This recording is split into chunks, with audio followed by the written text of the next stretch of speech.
সেখান থেকে ডাক্তাররা তাকে ইন্টিগ্রেট করেছে, করে মোটামুটি অবস্থার উন্নতি হয়েছে এবং এখন আর্টিফিশিয়াল ভেন্টিলেশনে উনি আছেন।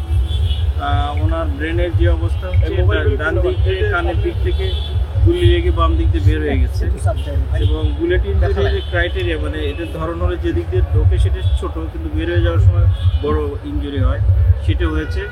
এবং ব্রেন ইঞ্জুরি হলে ওখানে কিছু ব্রেন ফুলে ফেপে যায়, প্রেশার বেড়ে যায়, এটা যাতে ব্রেনের জন্য আরও ক্ষতিকারক কিছু এটাকে যাতে না হয়, এই জন্য এখানে নিউরোসার্জনরা যারা ছিলেন, Dhaka medical head of the department doctor Zahid Raihan সহ তার টিম, তারা এদিকে ব্রেনের যে মাথার খুলিটা একটা বড় করে খুলে দিয়েছে যাতে প্রেশার না বাড়ে।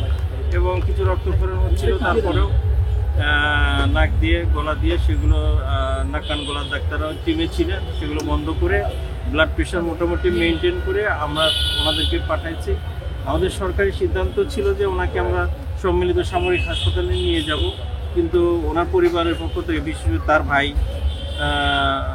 ওনারা চাচ্ছেন যে ইভার কেয়ারে, আমরা ইভার কেয়ারে ওখানে যথাযথ ব্যবস্থাপনা তাদের সাথে যোগাযোগ করে আমরা ওখানে পাঠিয়ে দিচ্ছি। তার অবস্থা আশঙ্কাজনক হলেও আপনারা সবাই দোয়া করবেন। আল্লাহ ও ভেন্টিলেটর মানে নিজে নিজে তো শ্বাস নিতে পারছে না, শ্বাস প্রশ্বাসের যেটা যন্ত্র, কৃত্রিম উপায়ে শ্বাস নেওয়া।